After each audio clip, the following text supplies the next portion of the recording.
Director તરીકે સેવા આપે છે અને સોલાર ઉપર ફિલાન્થ્રોફિક એમનું વર્ક છે અને એમના સજેશન સરકાર પણ બહુ ધ્યાનમાં લે છે.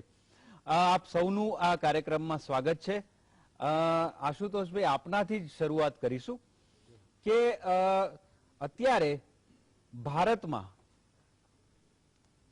દૈનિક વીજ વપરાશ અને હાઇડ્રલથી લઈને થર્મલથી લઈને ન્યુક્લિયરથી લઈને કેટલી ઉર્જાનું ઉત્પાદન થાય છે? દક્ષેશભાઈ, સૌપ્રથમ તો હું ગુજરાત સમાચાર ટીવીનો ખૂબ આભાર માનું છું કે આ પ્રકારનો વિષય, તાંત્રિક વિષય, પ્રજાની સમજમાં આવે એ રીતે સરળ સ્વરૂપે રજૂ કરવાનો આ એક ઉમદા પ્રયત્ન છે. અને આપણે સૂર્યશક્તિને તો આપણા પુરાણકાળથી પૂછતા રહ્યા છીએ. આ સૂર્યશક્તિનો વિજ્ઞાનની મદદથી આપણા રોજબરોજ જીવનમાં કેવી રીતે સરળતાથી ઉપયોગ થઈ શકે તેનો આ પ્રયત્ન આપણે બતાવીએ છીએ. અત્યારે આપે જે પ્રશ્ન પૂછ્યો છે એ ખરેખર પ્રશ્ન વિજ્ઞાનની દ્રષ્ટિએ અત્યારે જે તાંત્રિક સ્વરૂપે એ રીતે રજૂ કરી શકાય કે આપણે ત્યાં સોલાર પાવરની કેપેસિટી કેટલી છે, આપણે ત્યાં ટોટલ એનર્જી કેપેસિટી કેટલી છે, આપણે ત્યાં કેટલી ઇલેક્ટ્રિસિટી જનરેટ થાય છે અને તેનો ઉપયોગ થાય છે.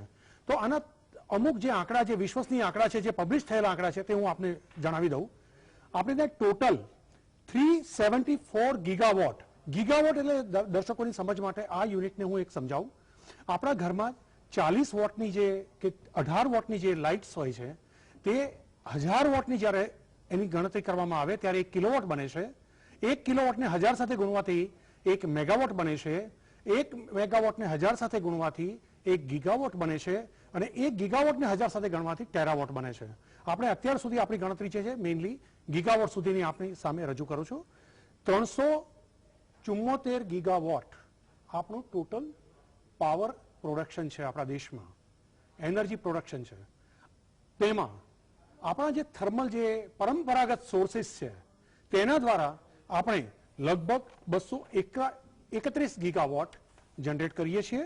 એમાંથી 199 ગીગાવોટ આપણે કોલ અને call base, that is a concern. આપણે કોલસો કેટલો ઓછો કરવાનો છે એ જ કન્સર્ન છે. 6 ગીગાવોટ આપણે લિગ્નાઇટ બેઝ કરીએ છીએ. 24 ગીગાવોટ આપણે ગેસ બેઝડ પાવર જનરેટ કરીએ છીએ. આપણે ન્યુક્લિયર પાવર પ્લાન્ટ પણ ધરાવીએ છીએ અને 6 ગીગાવોટ આપણે ન્યુક્લિયર પાવર પ્લાન્ટમાંથી પાવર જનરેટ કરીએ છીએ. આપણે હાઇડ્રો પાવર 45 ગીગાવોટ જનરેટ કરીએ છીએ. આપણે અધર રિન્યુએબલ્સ ઇન્ક્લુડિંગ સોલાર, જેનું આપણું લક્ષ્ય 2022નું ભારતીય સરકારનું, ઇન્ડિયન ગવર્મેન્ટનું 100 ગીગાવોટ છે. તેમાં ટોટલ રિન્યુએબલ પાવર સોર્સ આપણે 90 ગીગાવોટ જનરેટ કરીએ છીએ અને આપણું ટોટલ રિન્યુએબલ પાવર 136 ગીગાવોટ થયો. એટલે દક્ષેશભાઈ, આમાં એવું છે કે આપણે મજલ બહુ લાંબી કાપવાની છે, બહુ મહેનત કરવાની છે અને આપણા લક્ષ્યને પાર પાડવા માટે આપણે ઘણા બધા પ્રયત્નો સાચી દિશામાં, સાચી પોલિસીના, સાચી રીતે ઇમ્પ્લિમેન્ટ કરીને કરવાના છે. અને આ કાર્ય સમાજ, લોકો, બિઝનેસમેન્સ, ઇન્ડસ્ટ્રીઝ, કોર્પોરેટ્સ અને ગવર્મેન્ટ સાથે રહીને કરવું પડશે. આશુતોષભાઈ, આમાં એક સવાલ સીધો એ આવે કે અત્યારે આપણું જેટલું વીજ ઉત્પાદન છે એમાંનું આ આંકડાઓ પ્રમાણે જોવા જઈએ તો લગભગ 98% એક પ્રદૂષણ પેદા કરતું એક ઉત્પાદન છે. તમને ક્યારે એવી પોસિબિલિટી લાગે છે, કારણ કે ભારતમાં લગભગ 9 મહિના સુધી સરેરાશ 9 કલાક સૂર્યપ્રકાશ મળે છે. દુનિયામાં આટલું સારું બહુ ઓછા દેશોને મળતું હોય છે. Why are we not exploring that? અને જો એને પૂરેપૂરું ભારતમાં એક્સપ્લોર થાય તો જેમ 2014માં જર્મની અને સ્વિટ્ઝરલેન્ડે નક્કી કર્યું કે 2021 સુધીમાં 7 વર્ષમાં તમામ ન્યુક્લિયર પાવર પ્રોજેક્ટ બંધ કરી અને સોલાર ઉપર આત્મનિર્ભર થઈ જવું, તો ભારત એ ક્યારે કરી શકે અથવા કરી શકે એમ છે? આપણા અત્યારના જે પ્રોજેક્શન્સ અને એસ્ટિમેશન્સ છે, ગવર્મેન્ટ રજૂ તો ઘણું બધું કરી રહી છે, ગવર્મેન્ટના પ્રોજેક્શન્સ પણ છે, પણ તે પ્રમાણે અત્યારે જે આપણે પ્રોજેક્શન્સ રજૂ કરીને જે પબ્લિશ કરેલા છે 2040 સુધીમાં આપણે 35% કોલસો ઘટાડીને લાવવાનો છે અને આપણા જે અત્યારની પ્રોડક્શન કેપેસિટી જે ટોટલ છે સોલાર પાવરની, તે કેપેસિટીને આપણે 35% ટોટલ પ્રોડક્શનમાં લઈ જવાની છે. એટલે અત્યારે આપણે લગભગ 10% 40 ગીગાવોટ સોલાર પાવર આપણે પેદા કરીએ છીએ. આ સોલાર પાવરને આપણે 500 ગીગાવોટથી પણ ઉપર લઈ જવાનો છે. તો આ લક્ષ્ય આપણે ક્યારે સિદ્ધ કરી શકીશું, તેના આપણા પ્રોજેક્શન્સ 2040ના છે. તો 2040માં જો આપણે આ લક્ષ્યને સિદ્ધ કરી શકીએ તો કદાચ 2070 સુધીમાં આપણે આ લેવલે જઈ શકીએ. તેથી જ ગ્લાસગો સમિટમાં હાલમાં જે આપણે પ્રોજેક્શન્સ અને કમિટમેન્ટ આપેલા છે તે બહુ રિયલિસ્ટિક આપેલા છે કે આપણે શું કરી શકીશું. પણ આપણે ચોક્કસ એ દિશામાં ખૂબ મોટો પ્રયત્ન કરવાનો છે અને કરી શકીશું, પણ એનો સમય લાગશે. આશુતોષભાઈ, જે કમિટમેન્ટ અને પ્રોમિસીસ જે થયા છે એની સામે ઇમ્પ્લિમેન્ટેશનની જે એક એમ કહી શકાય કે પેથેટિક ખરાબ સ્થિતિ છે એની પછી વાત કરીશું. પણ મહેશભાઈ, હું આપની પાસે આવીશ કે આશુતોષભાઈએ જે આંકડાઓ આપ્યા કે અત્યારે આપણું થર્મલ વીજ ઉત્પાદન કેટલું છે, હાઇડ્રલ કેટલું છે. હાઇડ્રલમાં તો એટલું પોલ્યુશન નથી થતું, પણ થર્મલ અને ન્યુક્લિયર આ જેટલા ગીગાવોટ વીજ ઉત્પાદન થાય છે, ડેફિનેટલી એના વગર ચાલે જ નહીં જ્યાં સુધી બીજો સોર્સ આપણી પાસે પૂરેપૂરો ના હોય. એટલે એ તો જરૂરિયાત જ છે. પણ આનાથી આપ ગ્લાસ્કો સમિટમાં એન્વાયરમેન્ટ અને પોલ્યુશન ઉપર પેપર પણ રજૂ કરીને આવેલા છો. તો આ વીજ ઉત્પાદનથી વાતાવરણમાં કેટલું પ્રદૂષણ પેદા થાય છે અને એનાથી કયા કયા નુકસાન થઈ શકે છે, કારણ કે હવે આપણી પાસે ઓપ્શન છે એટલે આ પૂછી શકાય એમ છે. સરસ સવાલ છે અને અભિનંદન આપને પણ અને ચેનલને પણ કે આવો એક જુદો જ હટકે વિષય લઈને આવ્યા છો, જેથી ગુજરાતના દર્શક મિત્રોને પણ મજા આવશે. કારણ કે ડિબેટો તો બધી બહુ થતી હોય છે, પણ ઇન્ફોર્મેટિવ જે ડિબેટ કહેવાની, જે ફ્રુટફુલ ડિબેટ હોય, એના માટે ખરેખર સરાહનીય આ ચર્ચા છે અને સવાલ બહુ સરસ છે. ઘણી વખતે આવશ્યક પ્રદૂષણ હોય છે. કોલસો ચોક્કસ પ્રદૂષણ કરે છે, પણ અત્યારે તમારે બીજા દેશોની સાપેક્ષે જો કરવું હોય તોલમલ તો આ કોલસા સિવાય ચાલે એવું નથી જ્યાં સુધી બીજો વિકલ્પ ના શોધાય. પણ એનો મતલબ એવો નથી કે ભલે ભારત બહુ જ ઓછો કાર્બનનું ઉત્સર્જન કરે છે with respect to the other like America, European countries, UK, Japan અને ચાઇના, એ બધું ભેગું મળીને અત્યારે લગભગ 70% ઉત્સર્જન કરે છે કાર્બનનું. એની સામે ભારત ક્યાંય નથી. પણ એનો મતલબ એવો નથી કે ભારતે પણ એમ હઠ પકડ્યું છે કે ના અમને વી હેવ રાઇટ ટુ ઉત્સર્જન કરવાનો અધિકાર મળવો જોઈએ, ચોક્કસ મળવો જોઈએ. પણ આપણે જે કહ્યું એમ આપણા જ દેશને નુકસાન થાય છે. ધી લાર્સેન્ટનો હમણાં જે રિપોર્ટ આવ્યો 2020માં, 2019 સાલમાં હવા પ્રદૂષણથી દક્ષેશભાઈ ભારતમાં લગભગ 17 લાખ લોકો હવા પ્રદૂષણથી મર્યા અને ગુજરાતમાં 90,000. અને એનો કોઈ રદિયો ભારતની સરકારે કે બીજા વૈજ્ઞાનિકો નથી આપ્યો અને એ હકીકત છે.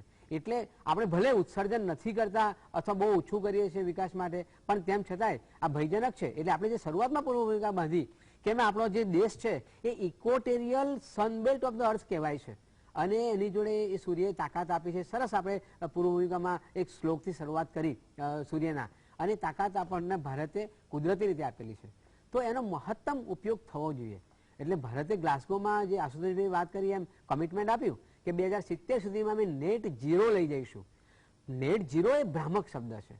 એમાં એનો મતલબ એવો થાય કે અમે ઉત્સર્જન જેટલો કાર્બન કરીશું એ શોષી લેવા માટે સક્ષમ થઈશું એમ. એટલે એ નરવા કુંજરવા જેવું છે. પણ સોલરની તાકાત આપણે વધારવાની બહુ જ જરૂર છે. અને 2008માં ભારતની સરકારે 8 જેટલા મિશન આ ક્લાઇમેટ ચેન્જને પહોંચી વળવા કરેલા. એમાંનું એક મિશન એ સોલર મિશન હતું.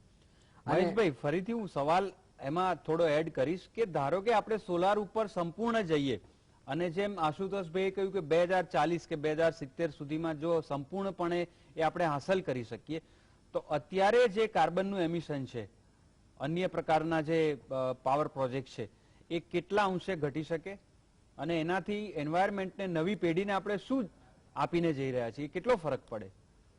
દક્ષેશભાઈ, આમ ઉમદા વિચાર છે કે આપણી જોડે છે, પણ હાલ જે પ્રવર્તમાન જે કોલસા આધારિત વીજળી છે કે બીજી ન્યુક્લિયર આધારિત વીજળી છે એને તમે સ્વિચ ઓવર કરો તો ઘણા ગંભીર પરિણામો પણ આવી શકે.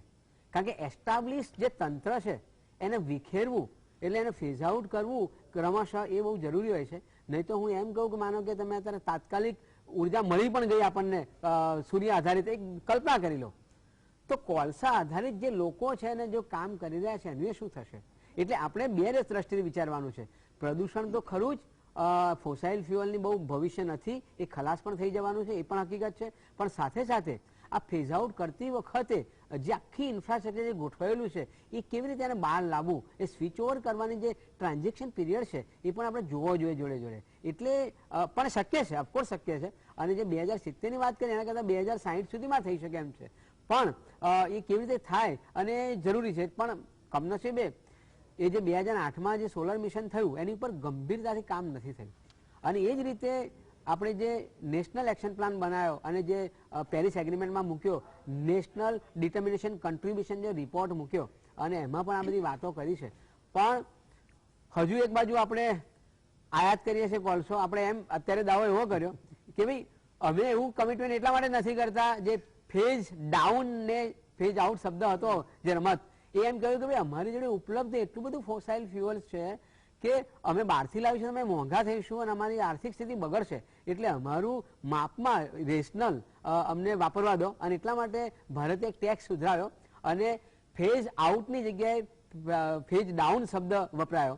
પણ જોડે જોડે નુકસાન તો થઈ રહ્યું છે. આજે કોરોનાની વાત કરો ને, કોરોનામાં જે લોકો મર્યા દક્ષેશભાઈ ઓક્સિજનની ડેફિશિયન્સીથી, એ એટલા માટે મર્યા કે એમના ફેફસા નબળા પડ્યા હતા.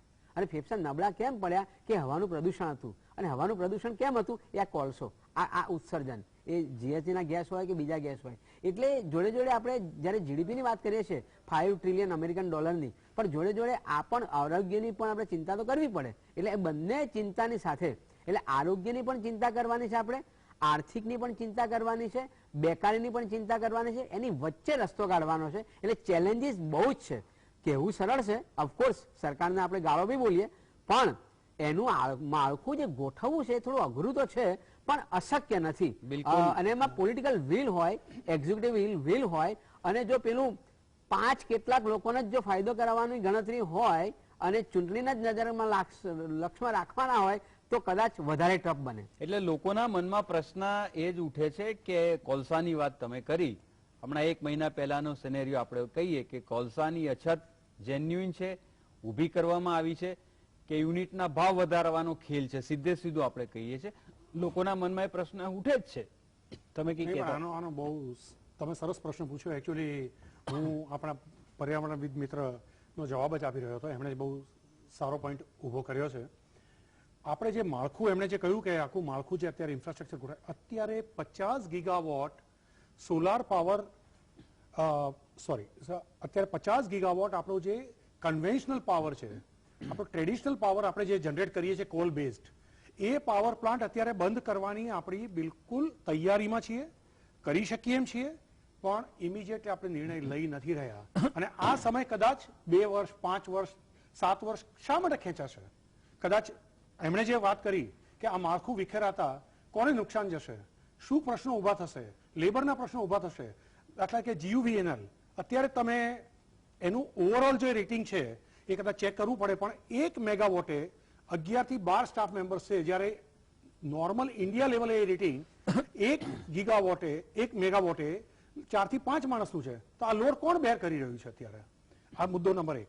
બીજો તમે જે મુદ્દો અત્યારે ઉપાડ્યો, તમે જે વાત કરી કે અત્યારે આ સામાન્ય જનતાને કોલસાના ઉપયોગ ઓછો કરવા માટે થઈને પાવર પ્લાન્ટોને બંધ કેવી રીતે કરવા, ફેઝ આઉટ ક્યારે કરવા અને સોલારનો બેનિફિટ કેવી રીતે આપવો, આ આખી પોલિસી હંમેશા આપણી જ્યારે પોલિસી બનતી હોય છે, સદગુરુએ બહુ સરસ વાત કરી છે કે કોઈ પણ જ્યારે પોલિસી બનતી હોય છે ત્યારે આપણે પોલિસી બનાવીને મૂકી દેવાથી એ પોલિસી ઇમ્પ્લિમેન્ટના ઇસ્યુ સમજ્યા વગર એ પોલિસી તરત જ ફાયદો આપતી નથી અથવા પોલિસીના રિઝલ્ટ આપણને ટાઈમ બાઉન્ડ મળતા નથી.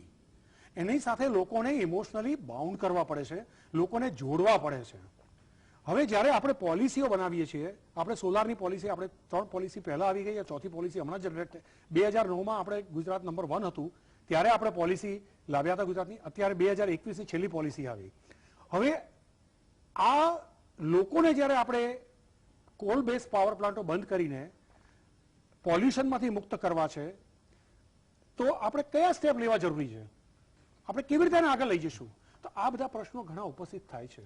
મારે એ જ પૂછવું છે, આપણે જે પહેલો જે આપનો મુદ્દો હતો કાર્યક્રમની શરૂઆતમાં, એના ઉપર પાછો આવું છું કે કેન્દ્ર સરકારની સોલાર ઉર્જા પ્રોત્સાહન પોલિસી શું છે, એના ક્લોઝિસ કયા છે, અને વાસ્તવિકતા શું છે?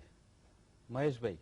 હા, એટલે મેં કહ્યું ને 2008માં પણ આપણે આ વાત કરી, પણ એની પહેલાની બી એ તો તમે એક કમ્પલ્ઝન હતું યુનાઇટેડ નેશનનું, એટલે તમે મિશન જુદા જુદા બનાવ્યા અને કેવી રીતે તમે આ ઉત્સર્જન ઓછું કરશો એની વાત 8 મિશનમાં કરી.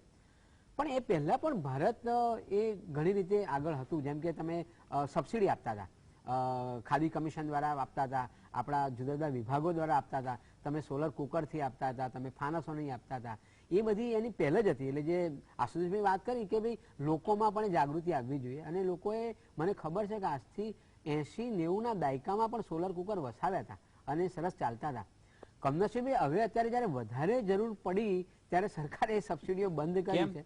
એટલે એ સવાલ એ થાય છે કે મારે પોલિટિકલ સવાલ એટલે જ થાય છે કે તમે સેન્ટ્રલાઇઝ તરફ વળ્યા છો, તમે ડિસેન્ટ્રલાઇઝ તરફ ઓછું કર્યું છે. તમે અત્યારે રૂફટોપને આપો છો સબસિડી, પણ હમણાં માનો કે બીજી એક વાત કરું, આપણે તમે મને આખા ભારત સરકારની વાત કરી છે. ભારત સરકારની હમણાં એક કુસુમ નામની પોલિસી છે, કિસાન ઉર્જા સુરક્ષા એવં ઉન્નયન અભિયાન કરીને છે.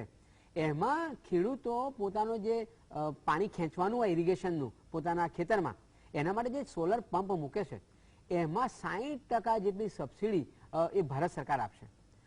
30% લોન જે 20 વર્ષ સુધી ભરવાની હોય છે એ બેંક આપશે, અને માત્ર 10% જેવી રકમ એ ખેડૂતે આપવાની. આ એની યોજના છે. અને એવી જ યોજના ગુજરાત સરકારે પણ મૂકી, એને સૂર્ય શક્તિ કિસાન યોજના નામ આપ્યું, સેમ યોજના. પછી 2 વર્ષ થયા અને ગયા વર્ષે એમણે પાછું આ વખતે જાહેરાત કરી કે અમે સબસિડી નહીં આપીએ. એટલે ક્યાંક મને બીક એ પણ લાગે છે કે આ બંને સરખી જ પોલિસી હતી તો ગુજરાત સરકાર આ શું કામ લાવ્યા સૂર્ય શક્તિ કિસાન યોજના? પ્રાઇમ મિનિસ્ટરની યોજના હતી જ. કદાચ એમાં પોલિટિકલ મુદ્દો એ પણ થાય કે જેમ કે પ્રધાનમંત્રી કિસાન ફસલ યોજના હતી અને ગુજરાતે બંધ કરીને મુખ્યમંત્રી લાવ્યા તો ટીકા પણ થાય કે પ્રધાનમંત્રીનું પણ આ મોડેલ સ્ટેટ એમનું માનતા નથી અને આ આવી કદાચ આવું પણ હોઈ શકે.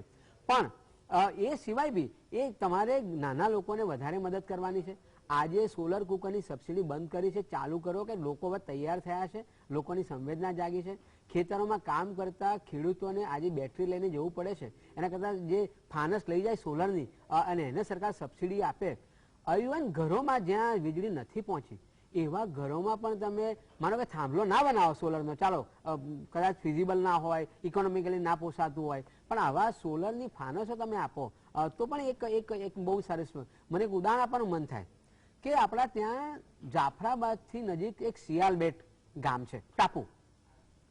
હમણાં 3 વર્ષ પહેલા ત્યાં વીજળી આવી.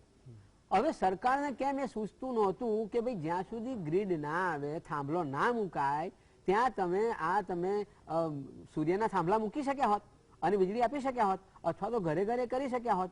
એટલે આ જે છે મુદ્દો એ કરવા જેવો છે. એટલે પણ તમારી દાનત જોઈએ. મેં કહ્યું છે કે તમે સેન્ટ્રલાઇઝ કરવા માંગો છો, ડિસેન્ટ્રલાઇઝ કરવા માંગો છો, અને સેન્ટ્રલાઇઝના ઘણા પ્રશ્નો છે. ચારણકાનો ચોક્કસ પાવર પ્લાન્ટ સરસ છે, પણ એની સામે એની સસ્ટેનેબિલિટી કેટલી છે?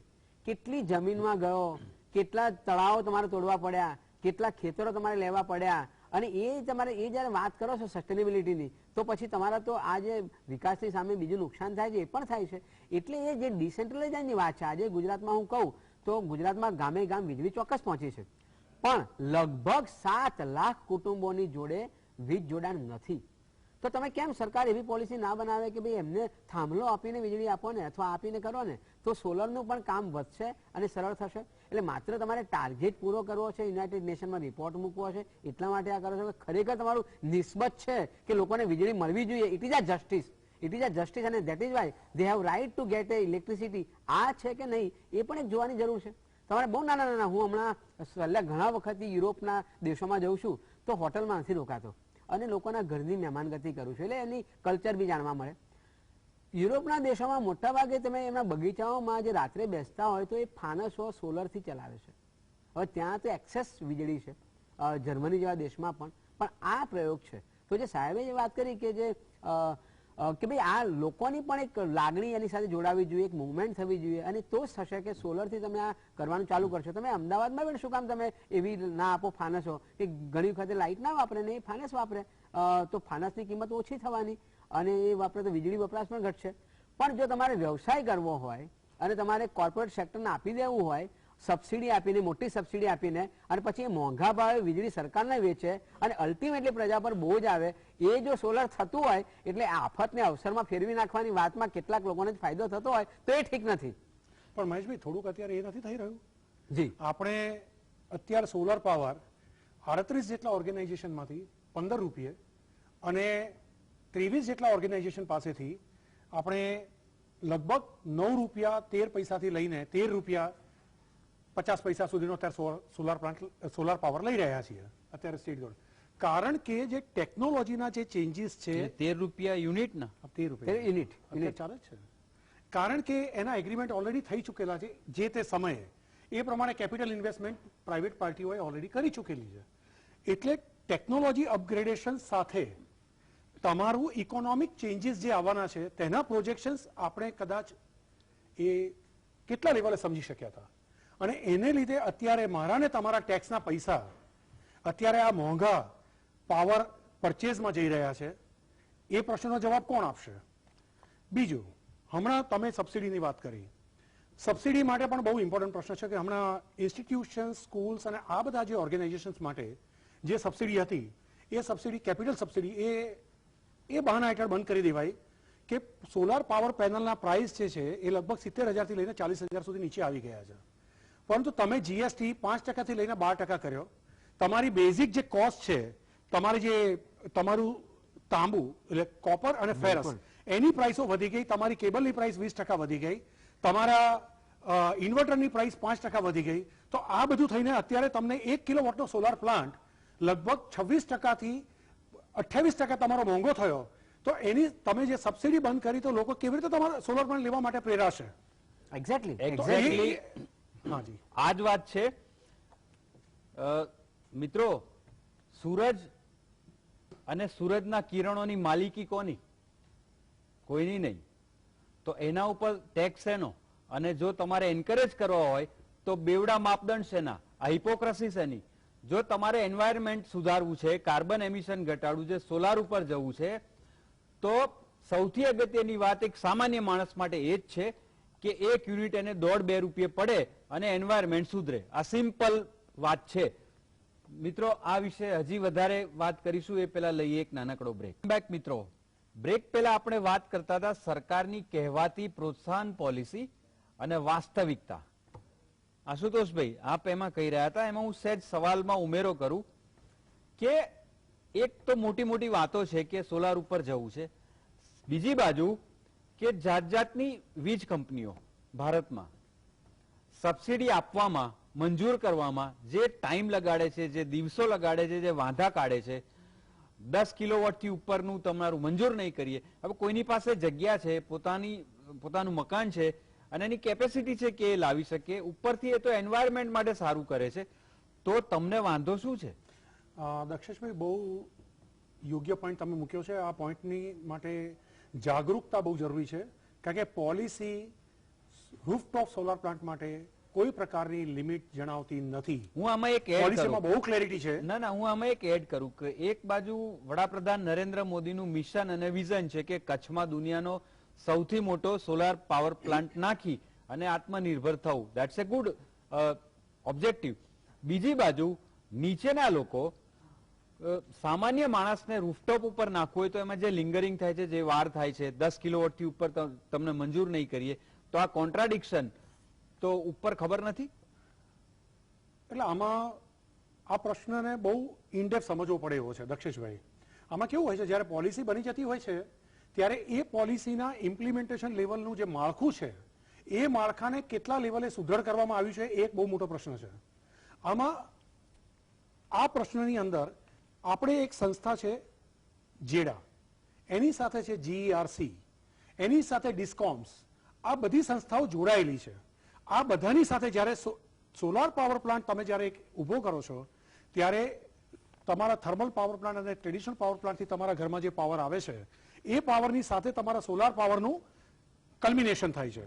તો એ કલ્મિનેશન થવામાં તમને શું મુશ્કેલીઓ નડે છે? તમે સોલાર પાવર કેટલો ઊભો કરશો? સૌથી પહેલો તો પ્રશ્ન પોલિસીનો છે કે જ્યારે તમે ઇનિશિએશન કરો છો તો ડિસોસિએશનનો તમે પ્રશ્ન સમજ્યા છો કે નહીં? તમારે જ્યારે સોલાર પાવર આટલો વધારવો છે, જે મહેશભાઈ પહેલા જ જણાવ્યું, તો જે માળખું તમારું એસ્ટાબ્લિશ છે એ માળખાને તમે કેટલું દૂર કરી શકશો, અથવા એ માળખાને ઇફેક્ટિવ માળખામાં તમે કન્વર્ટ કરી શકશો. તમે થર્મલ પાવર પ્લાન્ટ એટલે એનટીપીસી થર્મલ પાવર પ્લાન્ટ જે બનાવે છે, એનટીપીસી થર્મલ પાવર પ્લાન્ટ ચલાવે છે, એને પોતે સોલાર પાવર પ્લાન્ટની કંપની લોન્ચ કરી છે. તો શા માટે આપણી થર્મલ પાવર પ્લાન્ટની કંપનીઓ, સોલાર પાવર પ્લાન્ટની કંપનીઓ જનરેટ કરીને બનાવીને સોલાર પાવર પ્લાન્ટમાં મોટા પાયે જતી નથી? પ્રશ્ન એ ઉપસ્થિત થાય છે કે તેનો જે મેન પાવર છે એને ડર છે, હોઈ શકે કે આ સોલાર પાવર પ્લાન્ટમાં કન્વર્ટ થવાથી અમારા બધાની જોબ જતી રહેશે, તો ગવર્મેન્ટને ઉપર એ યુનિયનોનું દબાણ આવશે. આ પણ એક પ્રશ્ન છે. તો આ બધા પ્રશ્નોને પોલિસી લેવલે ચેક કરીને એને યોગ્ય ન્યાય આપવો જોઈએ. એ અપાયો છે એક. બીજું, એનું જે માળખું છે એ માળખું કઈ રીતે કામ કરે છે, એ માળખાના પ્રશ્નો કયા છે. હમણાં આપણે ગયા વર્ષે જ્યારે જે સબસિડીની જે એમાઉન્ટ સાથેનું જે પોલિસી હતી અને એ પોલિસીનું ઇમ્પ્લિમેન્ટેશન ચાલતું હતું, પછી ટોરન્ટ પાવરના કેટલાક કેસીસ આવેલા છે જેમાં લગભગ 2 થી 3 મહિના સુધી પ્લાન્ટ તૈયાર થયા હોય, બાય મીટરિંગ જોડાયા નહોતા, એમના કેટલાક પ્રશ્નો હતા. તો તમે ટ્રાન્સમિશન ડિસ્ટ્રીબ્યુશનને પણ તમારી પોલિસીમાં આવરીને એના પ્રશ્નોને સમજવાની કોશિશ કરી છે? અને પછી અલ્ટિમેટલી આનો પ્રોબ્લેમ ક્યાં આવે છે? જે કન્ઝ્યુમર છે. અને કન્ઝ્યુમર ક્યાંય જઈ નથી શકતો. કન્ઝ્યુમરની પાસે કોઈ તાંત્રિક જ્ઞાન નથી. કન્ઝ્યુમર કોને એડ્રેસ કરે? એ 2 થી 3 મહિના સુધી જ્યારે બાયોમેટ્રિક જોડાયા નહીં, પછી એ મેટરને કોર્ટમાં લઈ જવામાં આવી, એમાં જવાબો માંગવામાં આવ્યા, અને પછી મે અને જૂન મહિનાથી તરત બાયોમેટ્રિક ખૂબ ફાસ્ટ થઈ ગયું.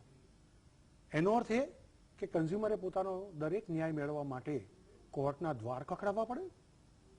શા માટે?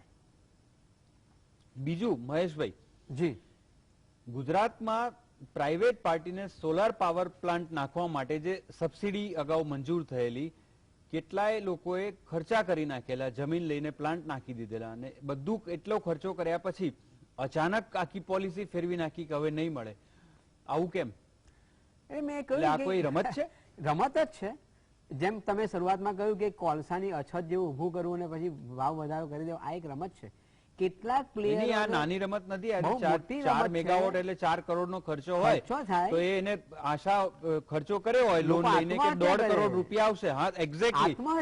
તો નહીં, I am coming back to that કે જો આ કરવું, હા પાડ્યા પછી ના પાડી દેવી, અને કોઈ પાર્ટી ફસાઈ જાય અને કંઈક આપ કહો છો આપણે ના ઈચ્છીએ કે એવું કરે, પણ એવું કરે તો are they liable for criminal offence? Definitely yes, because it is a promise given by the government કે અમે તમને સબસિડી આપીશું, અને એના બેઝ ઉપર એને પ્લાન્ટ નાખ્યો છે, અગર ના પાડી દો તો it's a criminal offence definitely. કારણ કે એના લીધે જે કંઈ મુશ્કેલી થાય તો સરકાર જવાબદાર છે, કારણ કે એને એનું વિઝન એને ક્લિયર કરવું જોઈએ. એવા કોઈ ક્રિમિનલ ઓફેન્સ કર્યા છે ના પાડે? એવા નથી કર્યા, કારણ કે એ ક્રિમિનલ કરવા જાય એ પહેલા એને આત્મહત્યાનો ભોગ બની જવું પડે એવી પણ સ્થિતિ થાય, અથવા તેની પર બીજા પણ ચાર્જીસ લાગી જાય, અને પછી એ કોર્ટના ધક્કો કાથો થાય. એટલે બહુ અઘરું છે આ બધી વસ્તુઓને જોડવું. નહીં, મારો પોઈન્ટ એ જ છે, એક પ્રજાની જે ચેતના હોય છે એ પોતાનો અંદરનો દબાયેલો અવાજ કાઢીને જો સહન જ કર્યા કરે તો પછી આપો જો પરિસ્થિતિ આવે, they can not bring any change. પણ આજે એ થઈ રહ્યું છે ને, આજે પ્રજાનો અવાજ રૂંધાયેલો છે, પ્રજા નથી કરતી અને પીડાઈ રહી છે. અને પ્રજા પીડનમાં મજા પણ આવે છે, અને તમે કંઈ કરો તો અને લોકો ગભરાતા જીવી રહ્યા છે. એટલે ધેટ ઇઝ ફેક્ટ, હકીકત છે. પણ કેટલાક મેં એમ કહું છું કે તમે ડિસેન્ટ્રલાઇઝ કરો વધારે સારું, તમે સેન્ટ્રલાઇઝ કરો જરૂરી છે, કારણ કે તમારે મોટા પાયે જ્યારે કોલ દૂર કરવો હોય તો સેન્ટ્રલાઇઝ કરવું બહુ જરૂરી છે. પણ સાથે સાથે સેન્ટ્રલાઇઝ એવું ના કરો કે જેથી કરીને આ જે નાના લોકો તૈયાર થાય, કે આ અભિયાન છે. આપણા નરેન્દ્રભાઈ તો હંમેશા એવું કહેતા કે પ્રજાનું અભિયાન છે. પ્રજાનું અભિયાન તો બને કે એ ઘરમાં ફાનસ એ સૂર્યથી વાપરતો થાય, એની બેટરીથી થાય, સોલર કુકરનાથી થાય, તો અભિયાન બને. પણ તમારે 2 પ્લેયરોને આપી દીધું મોટા પ્લાન્ટ, અને વિશ્વના મોટો પ્લાન્ટ છે, અને ગ્રીડમાં નાખી દો તો એમાં લોકો નહીં જોડાય. સરકાર ચોક્કસ સૂત્ર આપશે કે સૌનો વિકાસ, સૌનો સાથ, સૌનો વિશ્વાસ, પણ લોકો એમાં નહીં જોડાય અને મોંઘી પડશે ને વીજળી.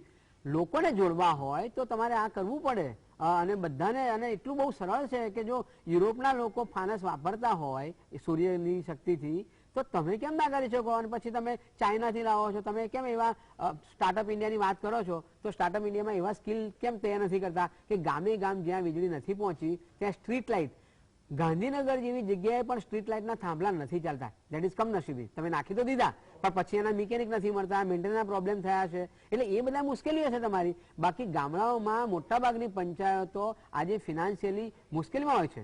એમને સાહેબ દક્ષેશભાઈ ઝાડ કાપીને પૈસા લઈને વીજળીનું બિલ ભરવું પડે એવી સ્થિતિ છે ગામડાઓમાં.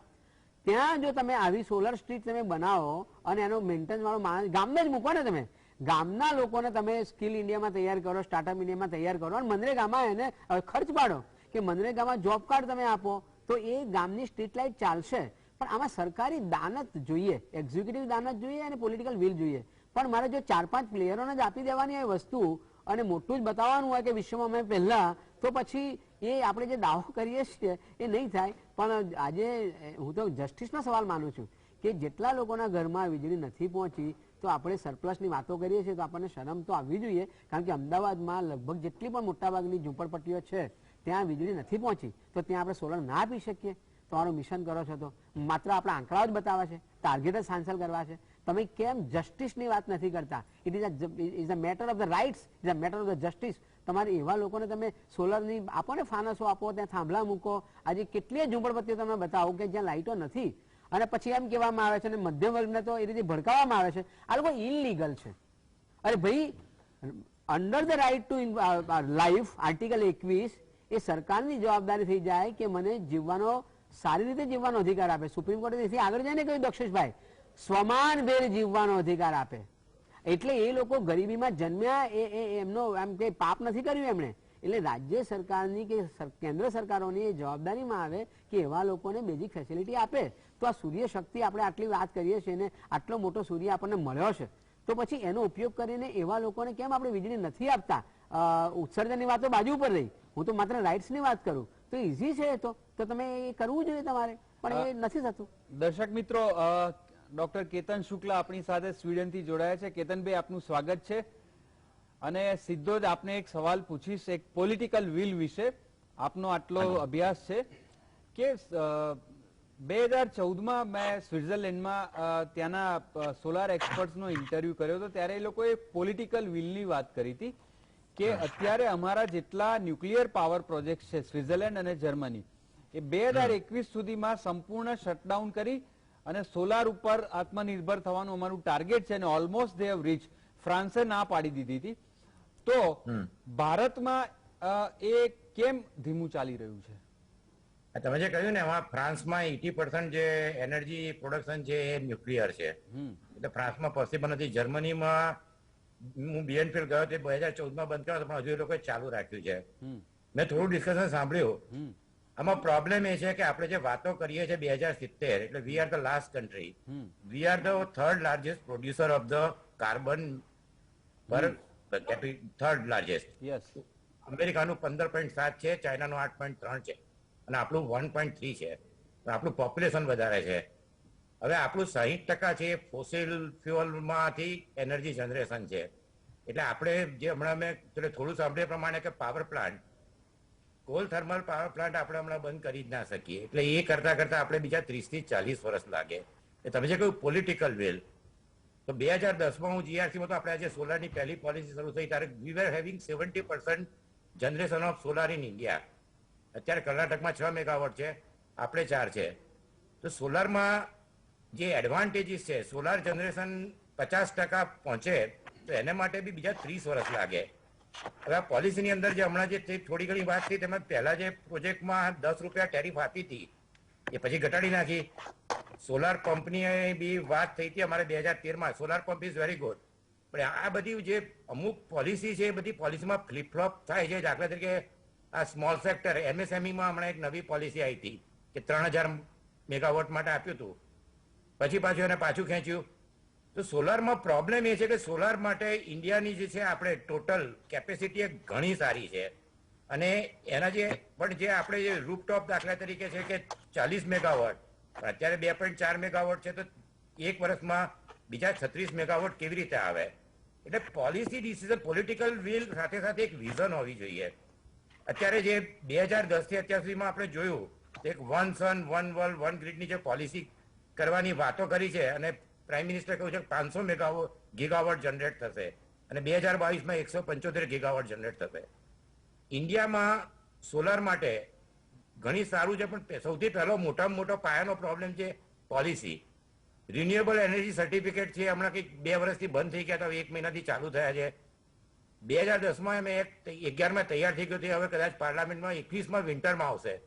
તો સોલાર માટે પ્રાઇસ પેરિટી અત્યારે ઘણી સારી છે કે સોલારની પ્રાઇસ 2.5 થી 2.7 ની વચ્ચે આવે છે કે જેનાથી લોકોને પણ ફાયદો થાય, કારણ કે જે આખું બાસ્કેટ હોય છે ટેરિફ નક્કી કરવાનું, તેની અંદર સોલાર અને વિન્ડ, તેનાથી ટેરિફ ઘણી ઓછી થઈ જતી હોય છે. કોલ છે ઇન્ડિયામાં હજુ બીજા 30 વર્ષ સુધી રહેશે, કારણ કે પાવર પ્લાન્ટ બંધ કરો તો સામે દરેક કન્ટ્રીમાં સોલાર અને વિન્ડ, એમાં સ્ટોરેજ હજુ એટલું બધું થયું નથી. આપણી પાસે એક જ સ્ટોરેજનો ખાલી રાજસ્થાનમાં પ્લાન્ટ છે. તો આમાં આપણે એક પ્રેગ્મેટિક પોલિસી તો ઇન્ડિયન ગવર્મેન્ટ એ બનાવવી પડે કે 30 થી 40% જેવું રિન્યુએબલ પહોંચે. સાથે સાથે ફોસિલ જે કોલ છે એને ફેઝ આઉટ કરવું પડે. મારું એવું માનવું છે કે સોલારની પ્રાઇસ ઇવન 2 રૂપિયાથી નીચે આવી જશે.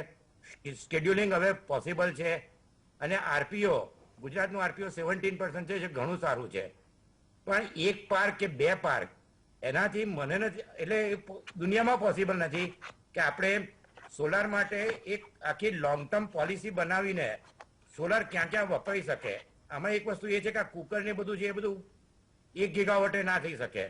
તો પહેલું તો પાવર જનરેશન સિવાય heating of building, solar distillation, solar pumping, જે ફાર્મની આપણે વાત કરી, drawing of agriculture animal product, solar furnace, અને પછી સોલાર કુકિંગ અને વોટર હીટિંગ, આટલી એપ્લિકેશન છે. હવે આ બધી જ એપ્લિકેશનમાં સોલારમાં જનરેશન 22% જેવું થતું હોય છે, પણ એ બીજા 5 વર્ષમાં 40 થી 50% સુધી પહોંચે એવી શક્યતાઓ છે કે જે નવી nano crystal broad solar, polymer base, પછી ડુપ્લેક્સ સોલાર પેનલ જે હમણાં આઈઆઈટી મદ્રાસે ડેવલપ કર્યું છે, અને ફ્લોટિંગ સોલાર પેનલ. તો આ બધી જે જુદી જુદી પોલિસી છે એના માટે ઇન્સેન્ટિવ તો આપવું પડે, કારણ કે ઇન્સેન્ટિવ વગર તો પોસિબલ છે જ નહીં. અને સાથે સાથે જે સોલાર રૂફટોપ છે એમાં જનરેશન 40 મેગાવોટ, પણ આપણું ઇન્ડિયન જે ટોટલ રિક્વાયરમેન્ટ છે તો એને માટે સોલાર મેક્સિમમ 30, 40 કે 50% સુધી જઈ શકે. સૂર્ય છે એ બહુ મોટી એનર્જીનો એક મોટો સોર્સ છે. તમારા કદાચ માનવામાં નહીં, પણ 2.3 × 10⁻18 ગીગાવોટ, એટલે જે કહેવાય કે 52 પેટાવોટ અનયુઝ્યુઅલ જે રિફ્લેક્ટેડ, જેને આલ્બેડો ઇફેક્ટ કહે છે. એટલે ખાલી આપણે 0.2% જો સોલાર એનર્જી યુઝ કરે તો આખી વર્લ્ડને પાવર આપી શકાય. આપણે બહુ લકી છીએ. 4 જગ્યા છે, 4 સૂર્ય મંદિર છે, મોઢેરા, અજમેર, લેહમાં માર્તન મંદિર કાશ્મીર અને કોણાર્ક. આ 4 જગ્યાએ રેડિયેશન બહુ ઘણું સારું છે, 22% જેટલું મળતું હોય છે. એટલે આને માટે એક લોંગ ટર્મ જે સોલાર પોલિસી ચોથી આવી, પણ દરેક પોલિસીની અંદર લોકોને કેટલું આપશે અને પછી એ પોલિસી ચેન્જ ના થવી જોઈએ.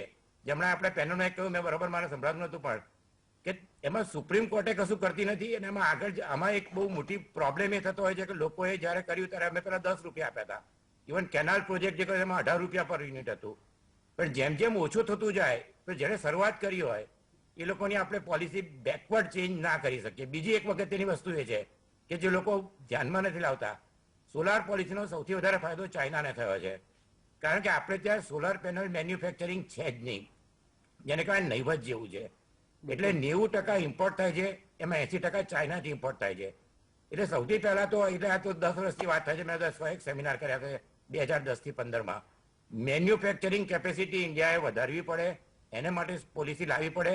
તો એનો જે ફાયદો છે આમાં 3 વસ્તુ મળી શકે. એક તો આપણને એનર્જી મળે છે, સાથે સાથે ફોરેન એક્સચેન્જનું જે સેવિંગ થાય છે, અને ગ્રીન જોબ કે જે અત્યારે બીજન બહુ જોરથી કરે છે, તો એમાં જોબ જનરેશન પણ ઘણું સારું થઈ શકે એવું છે. એટલે આમાં મેન્યુફેક્ચરિંગ કેપેસિટી તમે વધારો ને એને ઇમ્પોર્ટ કરો તો પ્રાઇસ હાયર આવવાની છે. એટલે જે કહેવાય ને હોલિસ્ટિક એપ્રોચ, એક સંપૂર્ણ એપ્રોચ હોવો જોઈએ. એના વગર આપણે 300 ગીગાવોટ, 400 ગીગાવોટ, 500 ગીગાવોટ જાહેર કરીએ એનો કોઈ અર્થ નથી, કારણ કે એ પછી શું થાય છે આગળ જતા 10 વર્ષમાં. કારણ કે આમાં એવું છે કે આંતરરાષ્ટ્રીય ક્ષેત્રે અત્યારે ચાઇનાએ 2060 અને આપણે 2070 કર્યું છે. એનો ફાયદો ચાઇનાને મળી રહ્યો છે, કારણ કે ચાઇના તો મને એવું લાગે છે કે 2050માં કરી લેશે, પણ આપણે 2070 સુધીમાં કરીશું કે નહીં. એટલે આના પછી 10 વર્ષથી પ્રેશર આપણી પર આવશે. અને જે 1 ટ્રિલિયન ફંડ છે જે 100 ગરીબ દેશો છે એ ખાલી 3% એમિશન કરે છે. એટલે આપણે એવી આશા રાખીએ કે આ 1 ટ્રિલિયનમાં આપણને બહુ પૈસા મળશે. જે કહેવાય કે આત્મનિર્ભર થવું હોય તો આપણે આપણા પગ પર ઉભા રહેવું પડશે. બાકી સંસ્કૃતમાં શ્લોક છે કે રે રે ચાતક સાવધાન મનસા અંબોધા બહો વસંતી ગગને. એટલે ચાતક એમ કે આકાશમાં જોઈ અને તમે જોયા કરો પણ વાદળા કેટલા વર્ષે છે એની તમે રાહ જોયા કરો તેનાથી કશું થાય નહીં. એટલે ઉદ્યમ એની સિદ્ધ્યંતી કાર્યાણી. તમારે જાતે મહેનત કરવી પડે, મેન્યુફેક્ચરિંગ કેપેસિટી વધારવી પડશે, પોલિસી બધી પ્રેગ્મેટિક રાખવી પડશે. એમએસએમઈ હમણાં ગુજરાતમાં જ મેં વાંચ્યું હતું કે 4000 મેગાવોટ કરવાના હતા, પછી એને બધું પાછું ખેંચી લીધું. કોઈ પણ પોલિસી એકવાર ડિક્લેર થયા પછી એને ચાલુ રાખવી જોઈએ. અને એ જો લોકોને એકવાર આપણે રૂપટોપ છે કે બધામાં છે, રૂપટોપમાં અત્યારે ઘણું સારું છે. જે લેટેસ્ટ ડેવલપમેન્ટ છે ફ્લેક્સિબલ ગ્રીડ આવી ગઈ છે. એકચ્યુઅલી ગુજરાતમાં 15 સુધી ઘણું સારું. મેં કોઈ 70% સોલર ગુજરાતમાં થતું હતું, પણ પછી ધીમે ધીમે ગુજરાત માટે એક બહુ મોટો ફાયદો છે. લેન્ડ પ્રાઇસ ઘણી ઓછી છે એટલે અત્યારે વધી ગઈ છે સોલાર લીધે. પણ કચ્છનું રણ, નાનું રણ, મોટું રણ અને રાજસ્થાન ત્યાં લેન્ડનો કોઈ યુટિલિટી નથી. એટલે એક મોટો ફાયદો ગુજરાતની એ છે. ગ્રીડ આપણી ઘણી સારી છે, શેડ્યુલિંગ આપણે ત્યાં પોસિબલ છે. અને આજે રિન્યુએબલ પાવર ઓબ્લિગેશન કદાચ ઇમ્પ્લિમેન્ટ થશે તો સોલાર એનર્જી વેચવામાં લોકોને 3 થી 4 થી 5 રૂપિયા, કારણ કે આરપીઓ એક કમ્પલસરી વસ્તુ છે. એટલે દરેક સ્ટેટમાં જયારે જો ઇમ્પ્લિમેન્ટ થાય તો સોલારનો જેની કેપેસિટી સારી હશે એને ઘણો ફાયદો થશે. એટલે મારું એવું માનવું છે કે લોંગ ટર્મમાં ઘણી સારી કેપેસિટી પોસિબિલિટી છે. પણ આપણે જે કહીએ કે 84 મિલિયન બર્થમાં માનીએ છીએ, એટલે 84 લાખ બર્થની જેમ ધીમે ધીમે થાય તો એના માટે પરિસ્થિતિ આગળ જતા ઘણી વધારે પડતી ગંભીર થાય એવું મને લાગે છે. કારણ કે જે પેનલમાં વાત થતી હતી, સોલાર, હાઇડ્રો, ન્યુક્લિયર પણ બીજા બધા કરતા ગ્રીન એટલે વધારે સારી છે. પણ ફોસિલ ફ્યુઅલ આપણે ઇમિડિયેટલી તો આવતા 30 વર્ષ સુધીમાં પ્લાન્ટ કાઢી શકીએ એવી કોઈ શક્યતા જ નથી. કારણ કે આપણું જે ડિમાન્ડ છે એ અત્યારે 60% ફોસિલ કરે છે, તો સામે 60% સોલાર કે વિન્ડ. અને બીજો એક પ્રોબ્લેમ છે કે સ્ટોરેજમાં હજુ ઇન્ટરનેશનલી ઘણા રિસર્ચ થઈ રહ્યા છે. પણ મેં જેમ કહ્યું કે ખાલી 20 મેગાવોટ જ બીજી રાજસ્થાનના પ્લાન્ટ છે, સાહેબ સ્ટોરેજના આપણે ત્યાં કોઈ છે નહીં. બીજી એક બહુ અગત્યની વસ્તુ છે બેટરી. કે ઇલેક્ટ્રિક વેહિકલ માટે સોલાર એનર્જીનો બહુ મોટો ઉપયોગ થવાનો છે દુનિયામાં. એટલે ભારત માટે જે કહેવાય કે અવસર તો સુવર્ણ અવસર છે. આજે જ કેતનભાઈ, આજે જ મેં ક્યાંક વાંચ્યું કે એક હાઇબ્રિડ કાર તૈયાર થઈ છે કે જે 50% એનર્જી ઇલેક્ટ્રિક થી ચાલશે અને 50% સોલાર. એટલે એનું કારનું આઉટર બોડી જે છે આખું એ આખી સોલાર પેનલ્સ છે. નહીં, આવી ગયું છે. સોલાર થી પ્લેન બી બનાવ્યા છે. હા, એમનો એ બંને પાયલોટ્સ નો મેં ઇન્ટરવ્યુ કર્યો હતો જે સોલાર પ્લેન લઈને આખું વર્લ્ડ. પણ એક સવાલ કેતનભાઈ, હાજી બોલો. એક સવાલ પૂછવો હતો. ગયા એપિસોડમાં અમે સોલાર એનર્જીનો ઉલ્લેખ કર્યો તો ઘણા બધા દર્શકોએ, આમાં કેવું છે કે સેમિનાર્સ મોટા થાય કે ગ્લાસ્કોમાં થાય, લોકોને એમાં ખરેખર બહુ રસ નથી. પોતાને શું ફાયદો થશે એનામાં લોકોને રસ હોય છે. એટલે ઘણાએ એવું પૂછાયું છે. એટલે તમારા ત્યાં યુરોપમાં આવું શક્ય છે કે નહીં અને આપણા ત્યાં શક્ય છે કે નહીં એ જાણવું હતું. દાખલા તરીકે ભારતમાં અત્યારે જેટલા બી મકાનો છે એમાંના બંગલાઓ કે પોતાનું ધાબુ, પોતાની માલિકીનું ધાબુ ગણવા જાઓ એ કદાચ 5% નહીં હોય. બાકીના મોટા ભાગના ફ્લેટમાં રહે છે. હવે ધાબુ તો સોસાયટીનું હોય છે, એના ઉપર કોઈની માલિકી નથી. કદાચ બહુ તો એના ઉપર પેનલ નાખીને સોસાયટીની લાઇટ બિલ કાઢે, પણ પોતાનું શું? તો લોકો એવું પૂછે છે કે ફ્લેટમાં 4 બાજુ દરેકને એક દિવાલ તો એવી હોય છે કે જ્યાં 3-4 કલાક તડકો મળી શકે, તો એ દિવાલ ઉપર આડી પેનલ નાખીને બાજુના ફ્લેટને નુકસાન ના થાય અથવા તો ડિસ્ટર્બ ના થાય, એવું પોસિબલ છે ટેકનિકલી? તો લગભગ 5 ગણા લોકો સોલાર નખાઈ શકે. આમાં અત્યારે એવું છે ને કે અત્યારે તો પોસિબલ નથી, પણ આમાં એક વસ્તુ થઈ શકે કે જે એપાર્ટમેન્ટ છે તેમાં એક મેનેજમેન્ટ હોય છે. એટલે એમાં હવે શું છે કે આખું મેં કહ્યું ને કે ફ્લેક્સી ગ્રીડ ગુજરાતમાં શરૂ થઈ ગઈ છે.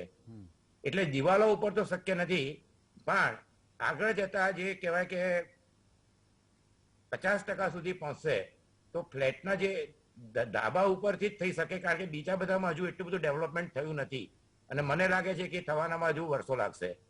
પણ એ સિવાય જે ગ્રાઉન્ડ છે એ ગ્રાઉન્ડ પણ યુઝ કરી શકે. અને આમાં જે ઇલેક્ટ્રિકનો બહુ મોટામાં મોટી વસ્તુ એ આવશે કે જે બેટરી ચાર્જ કરવા માટેનું છે એને માટે આગળ જતા બેટરી સ્ટોરેજ બેટરી બી પણ થઈ શકશે. એટલે ગુજરાતમાં આપણે જોઈએ કે ઇન્ડિયામાં જોઈએ 300 દિવસ સુધી સૂર્યપ્રકાશ રહેતો હોય છે અને જ્યારે પીક ડિમાન્ડ હોય છે એટલે આમાં ઇલેક્ટ્રિસિટી ટેરિફમાં એક પીક અને પીક પીરિયડ ઉપર ટેરિફ વધતી હોય છે.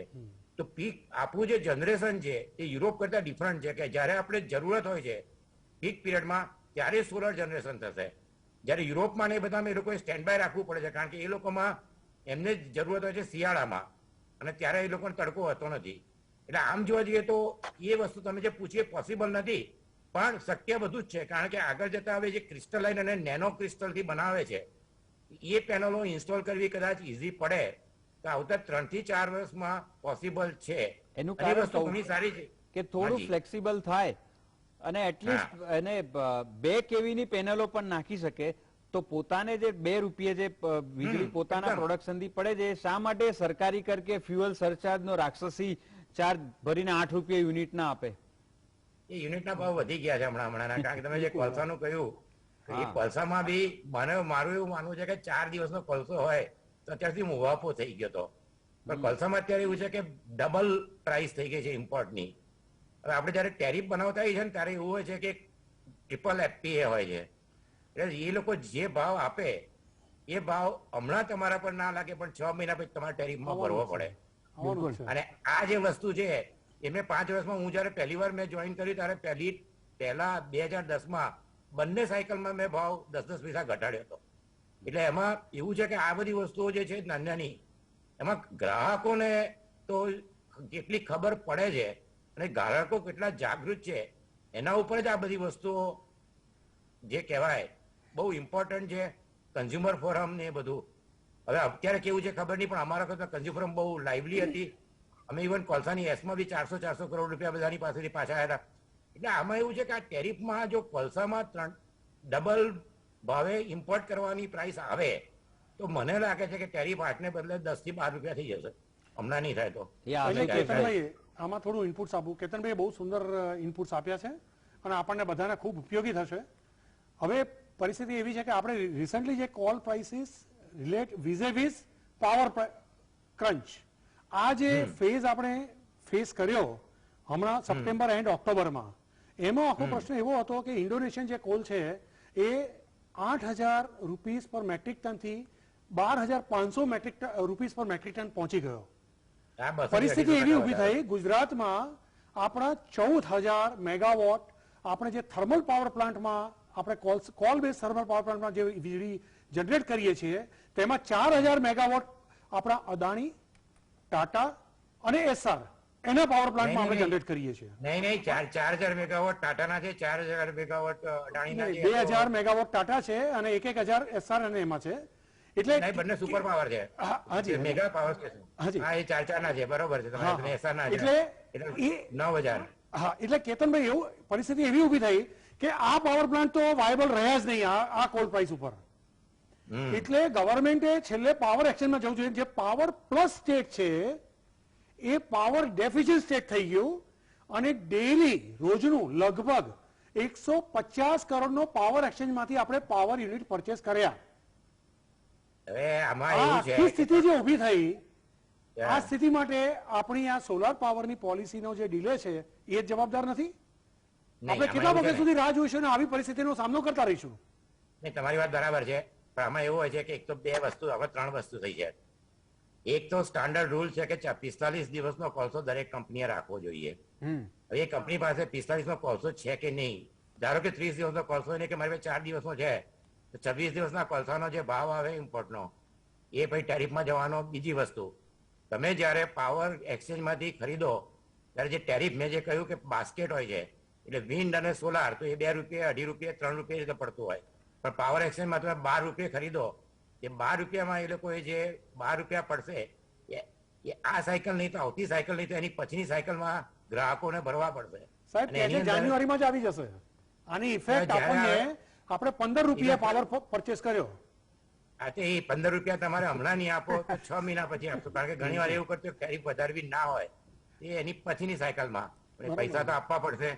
બીજું જે આપ કહો છો સોલાર પણ સોલારનું જનરેશન આપણી પાસે એટલું બધું છે જ નહીં કારણ કે સોલાર જનરેશન કરતા હજુ બીજા આપણે જે કહીએ છીએ કે 400 મેગાવોટ કે 500 ગીગાવોટ આપણું ટોટલ કન્ઝમ્પશન જે હોય એના 20% 30% પણ નથી થવાતા, હજુ બીજા 5-10 વર્ષ લાગશે.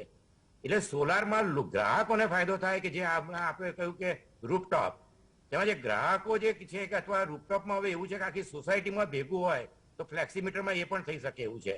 એ ફાયદો થઈ શકે કે જેની પાસે બંગલા છે, જેની પાસે જમીન છે કે એપાર્ટમેન્ટ, એ પૈસા તમારા જે બચે એ તમે બચત ગણી શકો. બાકી સોલારમાં મને નથી લાગતું કે સોલાર કે વિન્ડથી ઇન્ડિયામાં બીજા 20 વર્ષ સુધી ફોસિલ ફ્યુઅલ તો રહેશે જ, ગેસ પણ રહેશે, પણ જે કોલસાના ભાવ છે, કારણ કે કોલસામાં આપણે એક બીજો પ્રોબ્લેમ છે કે જે અત્યારે ઇન્ટરનેશનલી લોકો ડિસ્કસ નથી કરતા.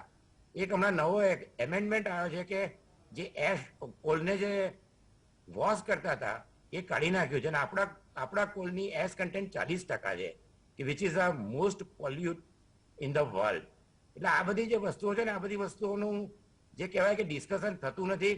ગ્લાસ્કોમાં વાતો થઈ એનાથી 2070 મને એવું લાગે છે કે 2040 પછી આપણી પર પ્રેશર વધી જશે. એટલે આપણે અત્યારથી આપે જે કહ્યું પ્રમાણે કે સોલાર જ્યાં જ્યાં થઈ શકે, મેં જે કહ્યું આટલી બધી એપ્લિકેશન છે, તે બધી એપ્લિકેશન કરવાથી લોકોનું ઓવરઓલ જે કહેવાય કે કન્ઝમ્પશન ઓછું થશે. કેતનભાઈ, એક થોડોક સમયનો અભાવ છે, એક છેલ્લો સવાલ પૂછું છું.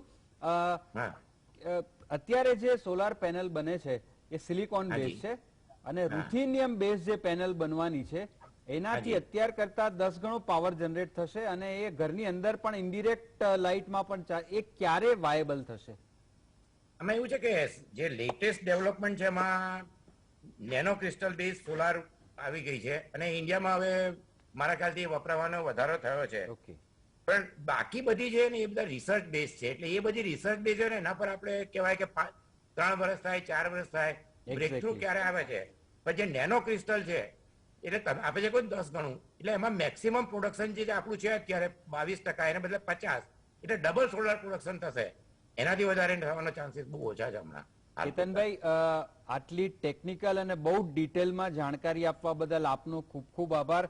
આશુતોષભાઈ, મહેશભાઈ, બહુ જ એનલાઇટન ટોક રહી આજે, અને આ સબ્જેક્ટ ઉપર મારા ખ્યાલથી આજે આપણે ખેડાણ કર્યું છે, આગળ પણ કરીશું. અને દર્શક મિત્રો, કોઈ કહેવાતા એક્સપર્ટે એક હાસ્યાસ્પદ સ્ટેટમેન્ટ 3 મહિના પહેલા આપ્યું હતું કે આવી રીતે જો બધા સોલારથી સૂર્યના કિરણો ખેંચ કરશે તો સુરત ઠંડો પડી જશે. એટલે આવા બધા લ્યુનેટિક વ્યક્તિઓને સાંભળ્યા વગર આ એક્સપર્ટ જે કહે છે એનો આપણે અમલ કરીએ.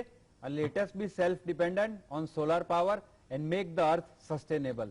આવા જ વિષય સાથે ફરીથી મળીશું, નવું એક્સપ્લોર કરીશું. See you again. Thank you very much.